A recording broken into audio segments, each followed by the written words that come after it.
licenciado Fernando Villavicencio, periodista de investigación de los portales La Fuente y Mil Hojas, medios de comunicación electrónicos que dieron inicialmente a conocer informaciones muy importantes con respecto al gobierno de Rafael Correa. Lo denominaron arroz verde, y esto fue el fundamento principal para que la Fiscalía investigue y se configure el caso Sobornos 2012-2016. Licenciado Villavicencio, muy buenos días.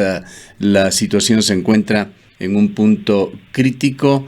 Hay pedidos de anulación del juicio ya por parte de la defensa, mientras la Fiscalía señala que no se ha refutado nada de lo que se ha presentado en estos algo más de 120 días en los cuales se ha venido trabajando desde la Fiscalía. ¿Cómo mira usted la coyuntura actual con respecto a estos juicios? Buenos días, siempre será grato compartir con ustedes. Bueno, creo que uno de los casos de mayor peso, de mayor significación jurídica y política de estos últimos tiempos, sin lugar a dudas, es el caso conocido como Sobornos 2012-2016, o popularmente reconocido como arroz verde. Y digo por qué es el caso de mayor importancia. Primero, porque apunta al expresidente de la República y a los principales líderes de Alianza País sobre delitos que involucran corrupción en el manejo de los fondos públicos. Me refiero a los delitos de cohecho, asociación ilícita y tráfico de influencias. Sin duda, los eventos que acabamos de vivir en las últimas semanas en Ecuador, esta rebelión indígena y popular, está profundamente vinculada al proceso judicial Arroz Verde. Quiero recordar que la audiencia para dar inicio al juicio estuvo prevista justamente para el día 8 de octubre del 2019, y fueron estos eventos violentos los que obligaron a la justicia a postergar esta audiencia hasta el 17, donde se conocieron al menos dos recusaciones por parte de la defensa de Alexis Mera y de Vinicio Alvarado Espinel. Estas son las acusaciones, las recusaciones que hacen ellos a la jueza Daniela Camacho y a la fiscal Diana Salazar. En el fondo, nosotros como periodistas que hemos seguido este caso, que somos autores de esta investigación, podemos señalar que existe suficiente evidencia que confirma la participación directa de Rafael Correa Delgado, Jorge Glass, Walter Solís, Vinicio Alvarado y otros en esta trama de corrupción, que se basa en el hecho de que las compañías constructoras nacionales e internacionales emitieron o entregaron sobornos para apoyar las campañas electorales del movimiento Alianza País, y a cambio recibieron contratos inflados en sus costos. Esto es lo que se está investigando. Estamos hablando de un monto cercano a los 15 millones de dólares que habría recibido Alianza País para las campañas de 2013 y 2014 del gobierno de Alianza País.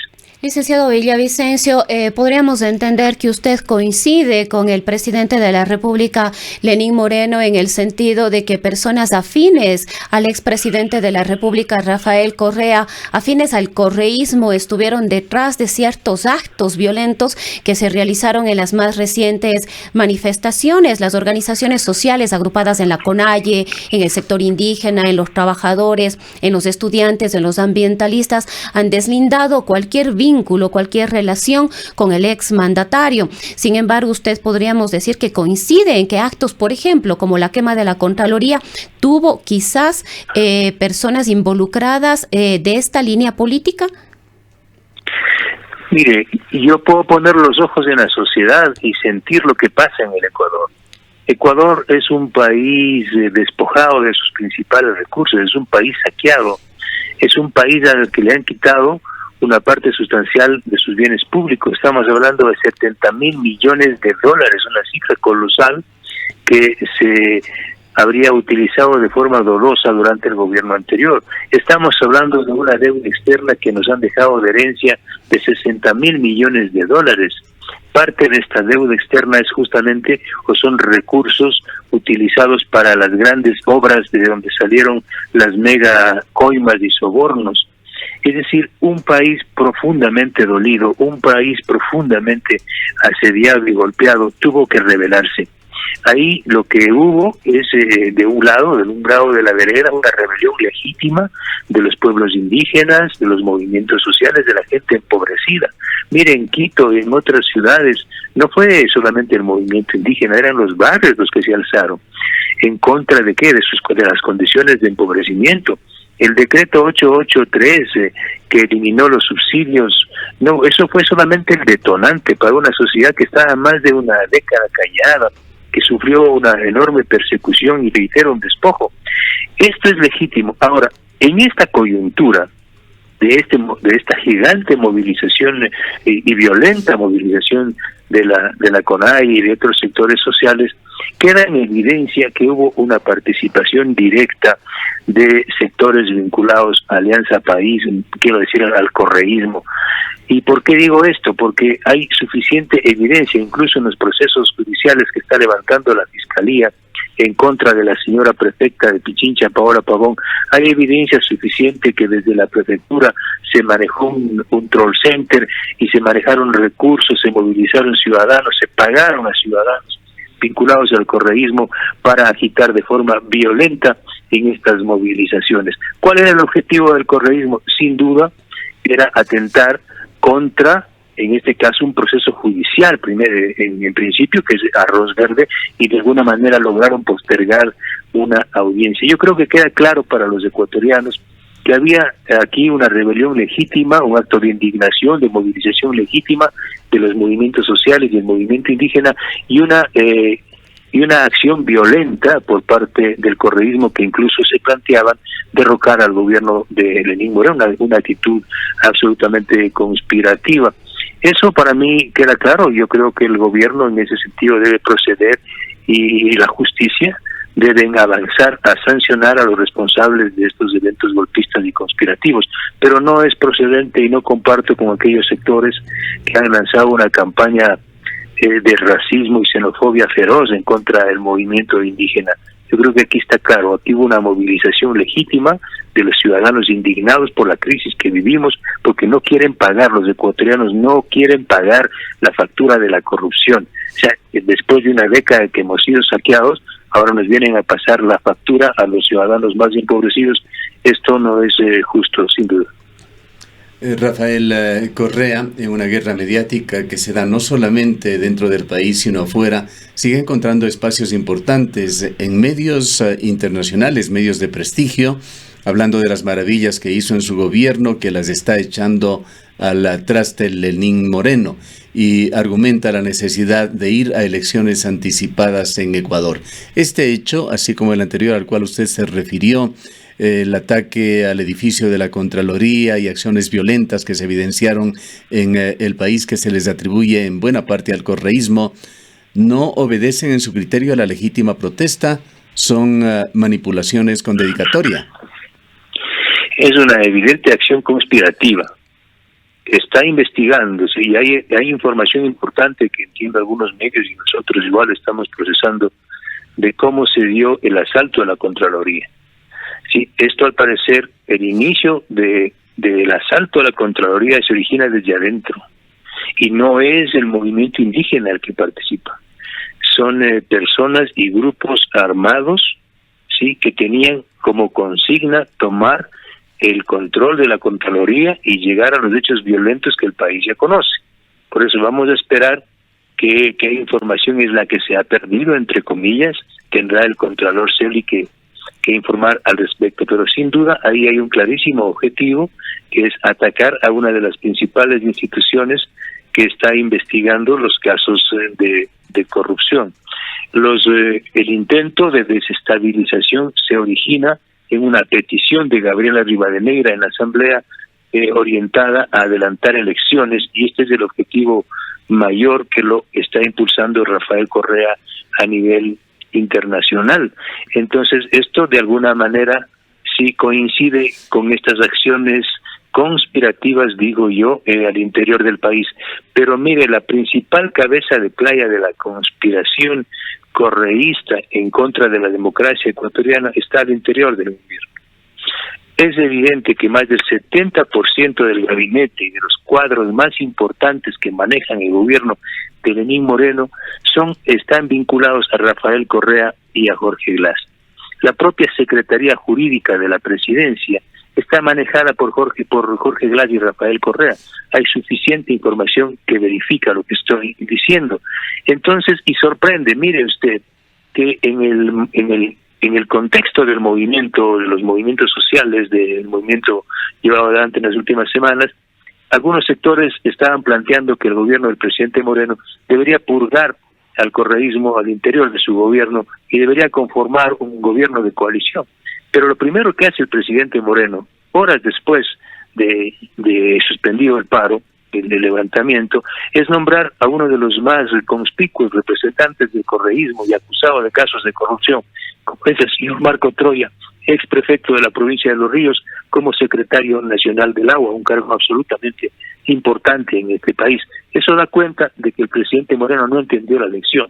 ¿Cómo es posible que esté el propio presidente acusando al correísmo de ser el responsable de la conspiración y nombrar a un correísta como secretario nacional del agua y tener al interior del gobierno, reitero, el 70% del cuadro administrativo del gobierno de Lenín Moreno está vinculado a Rafael Correa y a Jorge Glass? Es decir, la conspiración está por dentro. Ahora, licenciado Villavicencio, pudimos escucharle al propio expresidente de la República pidiéndole a Lenín Moreno una convocatoria anticipada a las elecciones en las cuales él había advertido que participaría en caso de ser necesario. Sin embargo, en todo este contexto vemos que la prefecta de Pichincha ha sido detenida, pero hay un grupo de legisladores y sus cónyuges y otros funcionarios relacionados también al expresidente de la República, Rafael Correa, quienes se encuentran en este momento en la Embajada de México. ¿Cómo ve usted esta situación? ¿Cuáles son las lecturas que tiene usted, sobre todo de la relación que podría darse con el gobierno mexicano?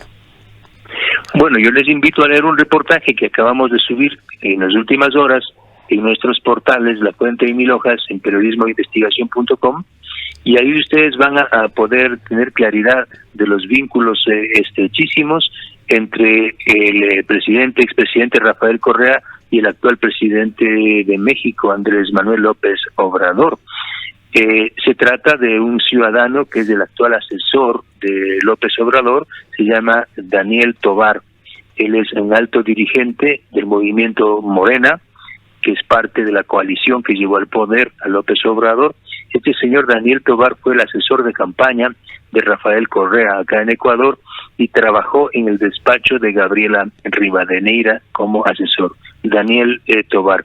Fue Daniel Tovar el vínculo, el puente entre Rafael Correa y Gabriela Rivadeneira para facilitar primero el asilo político al ex canciller Ricardo Patiño y luego esta protección que le está brindando y que entiendo que se transformará también posiblemente luego un asilo político a asambleístas de Alianza País y sus cónyuges en la Embajada de México aquí en Quito. Entonces esto queda claro de que hay un acuerdo político por parte del presidente de México, del movimiento político que gobierna México, con los líderes principales del correísmo en una especie de impunidad internacional que estaría brindando el gobierno de López Obrador. Esto queda claro, yo les invito por eso a que lean este importante trabajo de investigación periodística. En todo caso, y para culminar con este tema que se ventila en el país, ¿cómo mira usted, licenciado Villavicencio, la situación del caso Sobornos 2012-2016 con los pedidos de recusación que se han hecho en contra de la jueza nacional Daniela Camacho? Se argumentan vicios de nulidad, mientras la fiscal ha solicitado que se considere por parte de la justicia de que todo lo investigado está sustentado. Los argumentos que, entre comillas, que presenta la defensa de Rafael Correa, en este caso el doctor Jarrín, igual la defensa de otros acusados como María de los Ángeles Duarte y Alexis Mera, son argumentos que rayan en lo formal, no apuntan al contenido mismo del proceso. ¿Cuál es el fondo de esta acusación? El fondo de esta acusación es que compañías como Odebrecht, Sinohydro, Hidalgo, Fopeca y otras entregaron sobornos, entregaron recursos económicos a la señora Pamela Martínez, quien era asistente del expresidente Correa. Estos recursos fueron canalizados directamente por Jorge Glass, María de los Ángeles Duarte, Walter Solís, con el conocimiento y aprobación de Rafael Correa. Los recursos obtenidos de estas compañías a través de este modelo o mecanismo de sobornos fueron utilizados para financiar las campañas electorales de 2013, la campaña de la consulta popular del 2011, el 2014 y otras actividades. Todo esto se manejó desde el Palacio de Gobierno y desde oficinas alquiladas o arrendadas fuera del Palacio de Gobierno, pero con el conocimiento pleno de Rafael Correa. ¿Cuál es la conclusión? De que muchos procesos electorales, o casi todos los procesos electorales de la década pasada, fueron sostenidos en recursos obtenidos de la corrupción. Y aquí hay un delito clave, que es el delito de cohecho, porque el gobierno recibió recursos y las compañías constructoras han aceptado incluso haber obtenido recursos. ¿Cuáles son las evidencias? Son lapidarias, porque la propia Pamela Martínez, a través de Cooperación Eficaz, ha señalado que efectivamente ella recibió recursos, ella entregó recursos, y que quienes autorizaron esto y gestionaron esto fueron sus jefes, me refiero a Rafael Correa, Jorge Glass y otros. También la señora Laura Terán, quien fue la asistente de la señora Pamela Martínez en Cooperación Eficaz, ha señalado que fue ella la que manejó el registro, el asiento contable de los ingresos y con lujo de detalles, la dio a conocer a la justicia bajo juramento, de aquí así fue. Y para cerrar esta pieza, sí, como fresa del pastel, el ex representante de la compañía constructora Odebrecht, Santos Filo, señaló y confirmó a través de declaración juramentada a la fiscalía, a la jueza Daniela Camacho, que efectivamente él entregó $5.6 millones para las campañas de 2013, 2014 y para la empresa Nexo Global de propiedad de la señora Pamela Martínez. Este es el fondo de la acusación. El resto de que si un oficio entró tarde, no entró tarde, puede ser incluso verdad, pero el fondo de la acusación, tanto de la investigación periodística cuanto de la acusación penal, es absolutamente fuerte. Gracias por haber aceptado este diálogo. Han escuchado al licenciado Fernando Villavicencio, uno de los principales detractores del gobierno de Rafael Correa, periodista de investigación en los portales La Fuente y Mil Hojas.